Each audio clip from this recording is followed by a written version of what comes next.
essa videoaula ela vai falar apenas do efeito da concentração dos reagentes na velocidade das reações, tá? Então, ela merece uma videoaula só para falar sobre isso, uma vez que há muito mais detalhes, né, muito mais possibilidades quando a gente compara com o efeito da temperatura e da presença de catalisadores que foram falados na aula, foi falado na aula anterior.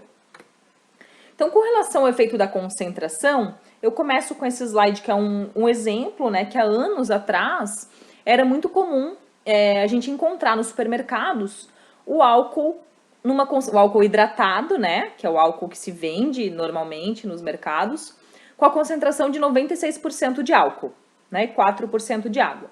E daí, em 2013, a Anvisa proibiu a comercialização em mercados, né, de álcool numa concentração muito elevada e teria que estar numa concentração menor. Isso por quê? Porque o aumento da quantidade, né, da concentração de álcool, ele facilita, acelera reações de combustão, de queima, então poderia pegar fogo, de explosão, né, na presença de uma faísca e tudo mais. Então, por segurança, foi estabelecido de que não é mais permitido álcool numa concentração muito elevada, por esse motivo. Um outro exemplo em que a gente pode encontrar o efeito da concentração dos reagentes na velocidade da reação é quando nasce um neném, né? Especialmente os nenéns prematuros, em que eles precisam estar dentro de uma incubadora. Então, lá na incubadora, tem uma temperatura, né, quentinha, para o neném ficar protegido, e também a presença de oxigênio numa concentração muito mais elevada do que se o neném estiver respirando ar comum como nós respiramos. Então, dentro da incubadora tem muito mais oxigênio. Por quê? Um neném que nasce prematuro, né, não é à toa que nós precisamos de 9 meses até nascer. Muitas reações químicas acontecem numa velocidade específica para formar todos os tecidos, os órgãos, as reações essenciais para a vida, né? Para que a gente possa, com 9 meses, sair prontos para estar do lado de fora. E quando o neném nasce prematuro, tem muitas reações que ainda não aconteceram. Tecidos muito importantes que ainda não foram formados completamente.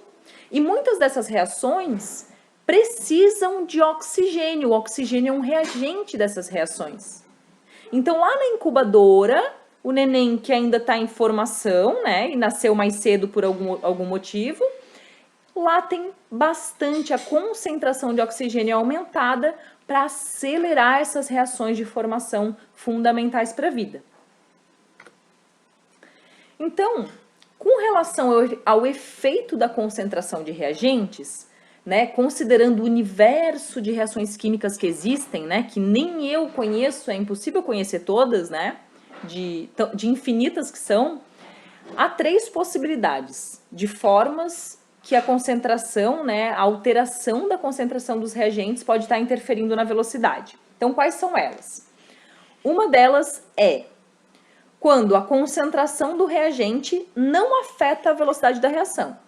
Ou seja, digamos que eu estou lá no laboratório fazendo uma reação e eu faço 2 reações paralelas, idênticas, só que numa delas eu coloco o dobro de reagente, tá? Então vamos para essas três possibilidades aqui, vamos imaginar essa situação. Que a gente está no laboratório, desenvolvendo a mesma reação em 2 recipientes separados, mas em uma delas eu estou colocando o dobro de reagente, certo? Na situação A, eu dobro a concentração de reagente, mas a velocidade da reação não muda, ela é igual nos 2 sistemas, tá bom? Na situação B, quando eu dobro a concentração do reagente em um dos recipientes, a velocidade dessa reação também dobra, é proporcional. Então, duplico a concentração do reagente, duplica também a velocidade. Situação 2, ou situação B. Situação C, quando a gente dobra a concentração do reagente. Então, num recipiente tem uma concentração X, no outro recipiente, concentração 2x, o dobro. Então, aqui eu tenho o dobro de reagente, e quando eu vou observar a velocidade das duas reações, que são reações idênticas, eu identifico que nessa reação aqui, a velocidade quadruplicou, tá bom?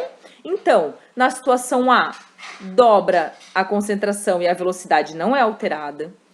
Na situação B, dobra-se a concentração de reagente e a velocidade também é dobrada, consequentemente. E a situação C, dobra-se a concentração de reagente e a gente observa que a velocidade é quadruplicada, tá bom? Isso é uma observação, que a gente, a velocidade a gente observa experimentalmente, tá? Antes de ir pra frente, eu só quero mostrar uma coisa para vocês.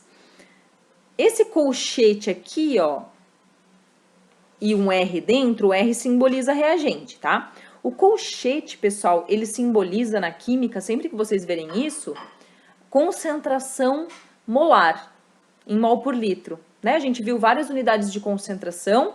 Quando tiver algo, alguma substância entre colchetes, a gente está se referindo à concentração molar, tá bom? Então, só isso para a gente poder seguir adiante. Então, tá, essas três situações. Então, vamos ver, olha só, um exemplo. Um exemplo aqui de uma reação que é simples, que é a decomposição de H2O2, que é água oxigenada. Então, olha só o que acontece. A água oxigenada, aqui é o único reagente dessa reação, se decompõe formando água e oxigênio. Essa reação acontece naturalmente, né? Na verdade, se você tem água oxigenada em casa e já faz um tempo que você tem, muito provavelmente, parte dela já se transformou em água e oxigênio. Se já passou até da validade há muito tempo, provavelmente no seu recipiente você só tem água lá dentro, tá? Oxigênio não vou nem dizer que tem, porque ele é um gás, a gente já sabe que escapa, né? Vai para fora. Então tá, essa aqui é a reação que a gente está olhando. Esse slide ele tem muita informação, então segue aqui comigo, tá? Aí a gente quer ver qual é a influência da concentração da água oxigenada na reação de decomposição dela. Então, a gente vai lá para o laboratório e a gente vai fazer 3 experimentos. É o que está aqui no slide, ó. Um experimento, o segundo e o terceiro. No primeiro experimento, eu tenho uma solução com uma concentração de água oxigenada de 0,10 mol por litro. No segundo experimento, a concentração de água oxigenada é 0,20 e no terceiro é 0,40. Então, o segundo experimento tem o dobro da concentração do primeiro e o terceiro experimento tem o dobro da concentração do segundo. O que acontece? O que aconteceu aqui, ó? Daí, experimentalmente, a gente obteve esses valores aqui, ó. A velocidade da reação no primeiro experimento foi 1,01. Isso aqui é vezes 10 na menos 3, tá? Que não vai interferir no que a gente está observando agora, já que aqui também é 10 na menos 3 e aqui também. Então, tá. Primeiro experimento, velocidade 1,01. Segundo experimento, 2,02. E o terceiro experimento está aqui. Então, quando dobrou a concentração de água oxigenada, a gente observa que a velocidade também dobrou. Então, esse é o comportamento dessa reação. Que se a gente for lá para o slide anterior, tá aqui, ó. Seria a situação B. Dobra a quantidade de reagente e dobrou a velocidade. Tá bom? Aí, a partir daqui, pessoal, a gente vai dar nome. As reações, esses 3 tipos de reações que eu acabei de falar, de influência da concentração na velocidade das reações, esses 3 tipos, a gente vai dar o nome de reação de primeira ordem, que é este caso. Então, este caso é a reação de primeira ordem. Quando dobra a concentração, dobra também a velocidade.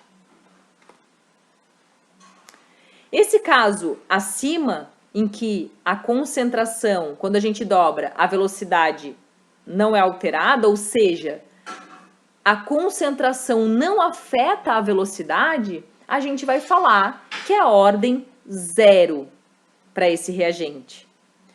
E nesse último caso, se a concentração do reagente, né, que a gente está observando, dobra, a velocidade quadruplica, é ordem 2. Tá bom? Isso eu já vou falar no próximo slide melhor. Mas então, neste caso aqui, nós temos uma reação, é assim que a gente fala, uma reação química de primeira ordem com relação a este reagente, tá? Aí, matematicamente, ou uma forma de a gente poder calcular a velocidade, a gente não vai chegar a calcular aqui a velocidade, mas é importante que vocês conheçam o que é essa equação de velocidade, que a gente chama de lei de velocidade, tá? Então, vai ser sempre assim, ó, a velocidade, V, maiúsculo, é igual. Esse casinho é uma constante de velocidade, então, agora a gente nem vai entrar nesse termo, ele vai estar sempre se apresentando aqui, vezes a concentração molar, ó, aqui colchete, do reagente. Nesse caso, a gente só tem um reagente, então só tem ele aqui. No próximo exemplo, a gente vai ver que terão outros, eles terão que aparecer aqui nessa equação. Então, aqui é V igual a casinho vezes concentração do reagente, e olha aqui em vermelho. Aqui vai haver um expoente que vai ser indicado pela ordem da reação. Então, ordem 1, expoente é 1. Se fosse ordem 0, o expoente é 0. Se for ordem 2, o expoente é 2. Tá? Então, essa aqui seria, ou melhor, é a lei de velocidade para essa reação de decomposição da água oxigenada.